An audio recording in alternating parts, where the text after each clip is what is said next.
1924년 가을 알래스카의 항구 도시 놈의 유일한 의사인 커티스 웰치는 경각심을 느꼈습니다. 디프테리아에 대한 치료약이 너무 적었죠. 이 병은 매우 위험하고 쉽게 퍼질 수 있는 질병이었는데요. 그 당시엔 꽤 흔했습니다.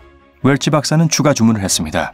곧 마을이 8개월 동안 얼음 때문에 고립될 것이었기 때문에 겨울 전에 약을 받을 수 있기를 바라고 있었습니다.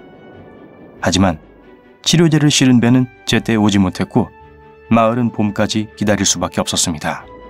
이 병이 놈에서 발병한 흔적은 없었지만 웰치 박사는 무슨 이유에서인지 여전히 걱정을 하고 있었습니다. 12월에는 목이 아픈 아이 몇 명이 찾아왔었습니다. 디프테리아가 아닌 것 같다고는 했지만 날이 갈수록 의혹이 커졌습니다. 마침내 1925년 1월 그들이 옳았다는 게 밝혀졌습니다. 웰치 박사는 공식적으로 이 병의 첫 번째 환자를 진찰했습니다. 놈에는 약 2,000명의 사람들이 살고 있었지만 주변에 1만 명이 더 살았고 모두 병에 걸릴 위험에 처해져 있었습니다. 웰치 박사는 이 상황을 권력을 가진 사람들 모두에게 알렸고 마을이 격리된 동안 비상대책위원회가 구성되었습니다. 전염을 막기에 충분한 100만 개 이상의 치료제를 전국에서 찾아 알래스카로 운송했습니다. 하지만 큰 장애물은 치료제를 놈에 가져가는 루트였습니다. 항구는 여전히 꽁꽁 얼어 있었고 기차는 1085km 떨어진 네나나에서 멈췄으며 당시의 비행기는 극한의 북극 온도에서는 비행할 수가 없었습니다. 따라서 간단한 토론 후에 유일한 해결책은 개 썰매라는 데 모두 동의했습니다. 썰매개와 통솔자들은 알래스카의 자랑거리였습니다. 이 마을로 올 수 있는 어떤 운송수단도 없었기 때문에 우편물의 주요 운반책이기도 했죠. 1925년의 구제 배달 때는 최고의 통솔자들만이 선택되었습니다. 웰치 박사는 혈청이 오는 길에 혹독한 환경에서 6일 동안 살아남을 수 있다고 계산했고 그 이후에는 혈청을 해동해야 했기 때문에 개들은 가능한 한 빨리 움직여야만 했습니다. 최고의 통솔자 중 하나는 토고라는 이름의 시베리안 허스키를 데리고 있는 레온하르트 세팔라였습니다. 이들은 놈에 기반을 두고 있었고 가장 빠르고 열심히 하는 팀으로 지역의 전설과도 같았죠. 치료제는 기차로 네나나에 전달되었고 2번의 팀 릴레이로 놈까지 가져갈 예정이었어요. 귀중한 화물을 실은 한 팀이 네나나에서 출발하고 다른 팀은 네나나에서 그들을 만나기 위해 달려왔습니다. 만날 장소는 거의 중간에 위치한 놀라토 마을이었어요. 세팔라는 놈에서 645km나 달리도록 되어 있었습니다. 하지만 그가 출발하고 난 후 배송을 더 빨리 하기 위해 더 많은 팀이 릴레이에 투입되었습니다. 그래서 오는 길을 48km 단위로 나눠서 약을 받기로 했죠. 하지만 세팔라는 이 사실을 몰랐는데 나중에 정말 큰일로 이어질 뻔한 사건이 일어나게 됩니다. 세팔라와 썰매는 가능한 한 빨리 달렸습니다. 노턴 사운드를 가로질러 거리를 줄였습니다. 베링해 입구는 얼음 때문에 위험했습니다. 그는 이 지름길에 감히 도전한 유일한 통솔자였고 덕분에 하루라는 시간을 아낄 수 있었습니다.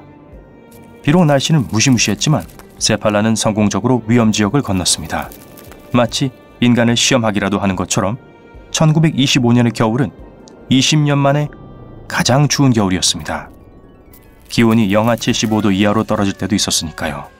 세팔라의 팀이 275km나 달렸을 때 세팔라는 자신이 80km나 앞섰다는 것을 확신했습니다. 그런데 그는 또 다른 통솔자가 개와 문제를 겪는 모습을 언뜻 보게 되었죠. 속도를 늦추고 싶지 않아서 옆을 질주해 지나갔는데 그 남자가 바람과 눈을 뚫고 그에게 소리치는 것을 들었습니다. 혈청이요! 혈청 여기 있어요! 알고 보니 반대편에서 오던 통솔자들이 정말로 빠르게 달렸던 것이었죠. 그는 원래 일정보다 하루 더 앞서 치료제를 얻었습니다. 그리고 그가 세팔라를 본 것은 순전히 우연이었습니다. 만약 그들이 만나지 않았다면 그 약을 쉽게 잃어버렸을 수도 있고 놈의 운명은 위기에 처했을 수도 있죠. 세팔라는 그 사람에게 짐을 받아 돌아섰습니다. 밤이 깊어지자 그는 여행에서 가장 위험한 부분이 될 곳으로 돌아가야만 했습니다. 그는 썰매 끄는 개와 잠깐 쉬어야겠다고 생각했죠. 또다시 노턴 사운드를 가로지르기로 한 것입니다. 바람은 더욱 거세졌고 세팔라가 사운드를 반쯤 지나갈 때 본격적인 눈보라가 시작되었습니다. 그는 길을 잃고 빙판에 발이 묶일까봐 걱정했지만 그의 믿음직한 선두견인 토고는 완벽한 후각을 가지고 있었고 언제나처럼 확실하게 팀을 이끌었습니다. 그때 세팔라는 불길한 삐걱거리는 소리를 들었습니다. 최악의 상황이 발생했습니다. 얼음이 아래에서 움직이고 있었죠. 만약 유빙이 시작된다면 팀 전체가 망망대해에서 고립될 수 있었습니다. 눈보라 속에서 세팔라는 거의 앞이 보이지 않았기 때문에 거리가 얼마나 남았는지 알지 못했습니다. 하지만 그는 자신의 개들, 특히 토고를 믿었기 때문에 계속 버텼습니다. 삐걱거리는 소리가 점점 심해지고 있었고 세팔라는 그 속에서 살아서 빠져나오길 간절히 바랐습니다. 그런데 갑자기 눈이 거쳐 해안을 보았는데 그는 정말 깜짝 놀랐습니다. 성공이었어요. 그래도 도착지까지는 한참 멀었습니다. 이들은 노턴 사운드 반대편에 있는 여관에 도착해서 약간의 휴식을 취했지만 딱 4시간 후에 계속 달렸습니다. 토고는 변함없이 끈기 있게 팀을 이끌고 리틀 맥킨리 산을 향해 13km를 올랐습니다. 마침내 썰매는 골로빈 마을에 도착했고 그곳에서 다음 통솔자를 만나 짐을 옮겼습니다. 전체적으로 이 팀은 5일 동안 420km 이상을 달렸고 다른 모든 썰매팀을 큰 차이로 이겼습니다. 토고의 영웅적인 노력에 모든 영광이 돌아가야 마땅했지만 현실은 달랐습니다. 80km가 조금 넘는 거리의 마지막 팀은 군나르 카센과 선두견 발토였습니다. 카센은 사실 그 길의 절반만 달릴 예정이었지만 중계점에 너무 일찍 도착했고 교대자가 잠들어 있는 걸 발견했죠. 시간을 뺏기지 않기 위해 그는 직접 약을 배송하기로 결심했습니다. 겉으로 보기에 발토도 찬성한 것 같았어요. 발토는 눈보라 속에서 오싹한 추위의 긴 여행을 견뎌냈음에도 불구하고 여전히 힘이 넘쳤어요. 마침내 2월 2일 새벽 5시 30분에 치료제가 놈에 도착하여 몇 시간 안에 사용할 수 있게 되었습니다. 시민들은 기쁨에 넘쳐 카센과 발토를 환호로 맞이했습니다.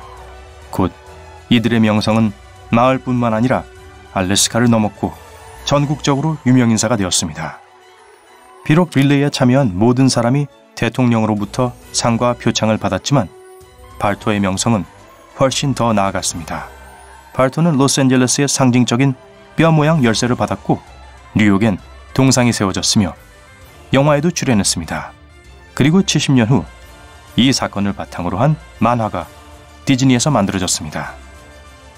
토고 또한 영광의 몫을 받았지만 위대한 혈청 경주로 알려진 이 경주에서 토고의 역할은 크게 인정받지 못했습니다.